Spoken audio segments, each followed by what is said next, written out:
Good day, I'm Toks, your Caltrans director. Thank you for having me here today. Focus on the future is one of those significant markers indicating that another year has passed, and more importantly, what is to come. And what a year it was. We confronted challenges resulting from the three pandemics, as we call them: COVID-19, systemic injustice, the economic downturn. And while just one of these by itself presents hardships and frequently life-altering effects, the trifecta of these pandemics tested us all in many different capacities. Navigating through a wide spectrum from areas of minor setback to deeply traumatic events, our Caltrans family's dedication showed through.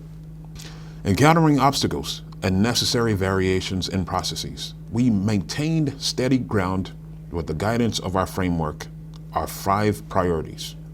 As you know them: safety, modality, innovation, efficiencies, and partnerships. All have kept us centered in the vital work we do. In tandem with these 5 priorities, it's been our resilience and tenacity that have kept us laser focused on the most important aspect of our work, those we serve: people. Caltrans' people-centered focus stems from the growing culture change that is happening throughout our agency. We're not a one-dimensional department. Essential to our people-focused culture, every move we make is viewed through a lens of 3 foundational principles: safety, climate action, and equity.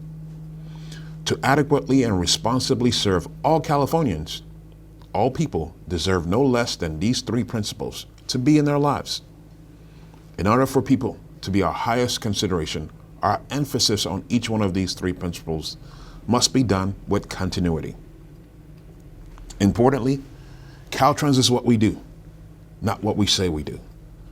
The timing of Congress's passage of the $1.2 trillion Infrastructure Investment and Jobs Act couldn't have come at a better time. Every area of this bill, in some capacity, impacts people favorably. The magnitude of this bill is historic. In fact, there are so many benefits to people within this plan that I can't possibly list them all in the limited allotment of time I have today, which is a good problem to have. The more methods and resources to serve our public with, the better. But generally speaking, this bill enables us to course correct and build a climate resilient future while simultaneously improving our infrastructure and providing jobs. So because substance and success are not abstract, our people-centric plans must be concrete. We released our essential planning documents earlier this year: the Strategic Plan 2020 to 2024 and CTP 2050. These documents lay the groundwork for our planning processes, and our 3 foundational principles are extensively threaded throughout. First, the Strategic Plan 2020 to 24 is specific to Caltrans' role in leading the transportation sector in California through 2024. It's a declaration of our vision and mission, core values, and our goals to deliver a world-class transportation system. At the top of our goals list is safety first. The goals are balanced out with coordinated strategies to achieve success in the critical areas of equity, livability, climate action, multimodal transportation network, stewardship and efficiencies, and cultivating excellence. CTP 2050, on the other hand, is our visionary, long-range transportation plan to achieve state mobility, accessibility, and climate goals. It presents an ambitious vision, unconstrained by current policies and budgets, and aims to reduce transportation-related GHG, free millions from auto dependency, advance transportation equity, and improve the quality of life for all Californians. So let's talk about SB1 for a little bit. We're committed to delivering on efficiencies. Since SB1's enactment in 2017, Caltrans has averaged $165 million a year in efficiencies, well above the $100 million goal written into the legislation.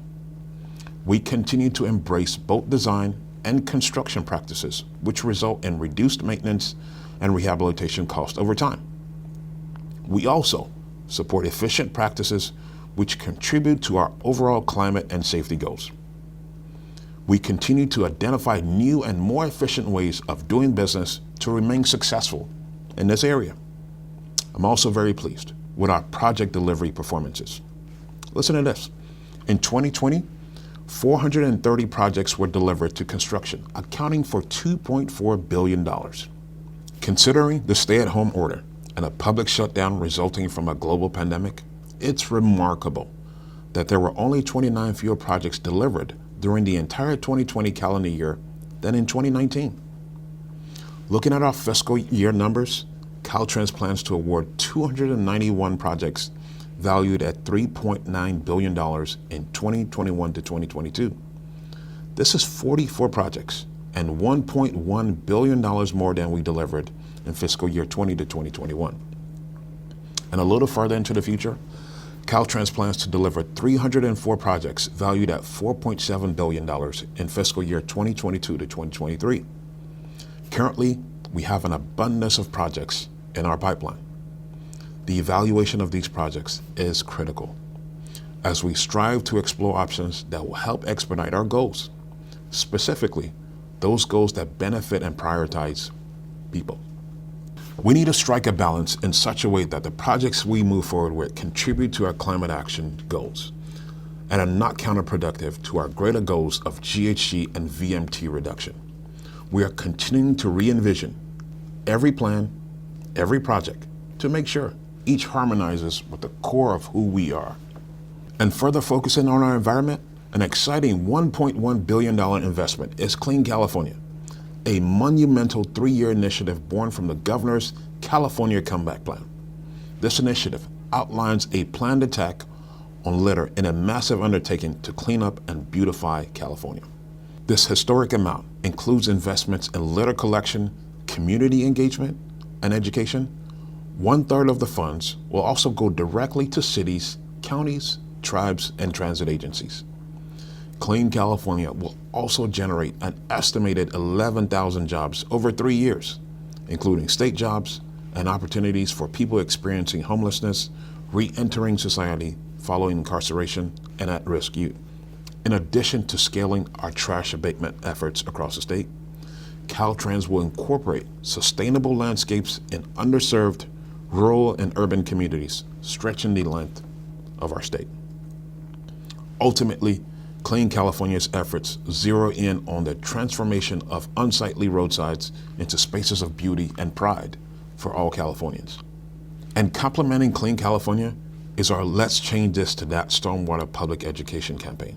This is a 3-year campaign led by Caltrans that aims to raise awareness of the sources and pathways of stormwater pollution and encourage motorists to make changes to help keep water drinkable, swimmable, and fishable.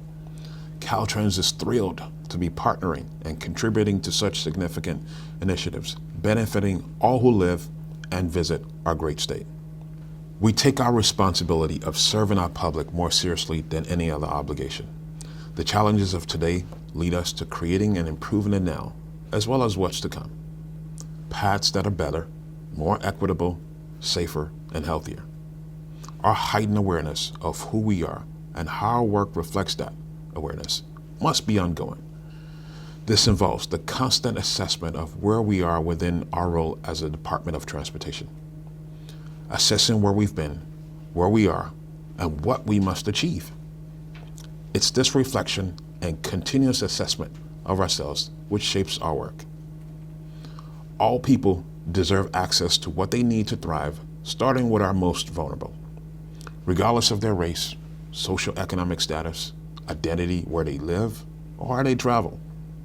We're reliant on each of you, our partners, to help clear the path and make a difference through this journey forward.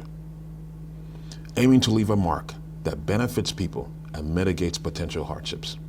We must walk the talk and implement our projects to best serve people. Working with our stakeholders and all partners enables us to do what we do. I also deeply believe that developing and maintaining our strong relationships and partnerships with communities, neighborhoods, nonprofits, businesses, local jurisdictions, and other stakeholders is vital. We're increasing our focus on equity in our engagement with disadvantaged communities. Our relationships are what make our transportation network strong, and our collaboration benefits the public we serve.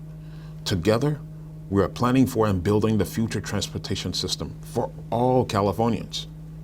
Circling back to this past year and focusing on what's in front of us, I'd be remiss if I didn't mention that moving forward, we will still face some challenges. The COVID-19 pandemic, racial inequities, the economic impact, climate change, homelessness, and fires. But I'm enthusiastic about where we're going, and more importantly, how Californians will benefit from all of our work. I'm confident that with our valuable partnerships and our 22,000 strong team at Caltrans, we will continue to persevere, move forward, and make an extraordinary difference for the people of the state. I'm glad to be a part of Self-Help County's annual Focus in the Future. Sharing our vision with you and hearing from our partners allows us all to learn, evolve, and improve. Our partnership with such organizations are of the highest value to us, and most importantly, of benefit to those who use our transportation network. Thank you again for having Caltrans be a part of the event today. I look forward to hearing more about the outcomes of this conference. Thank you.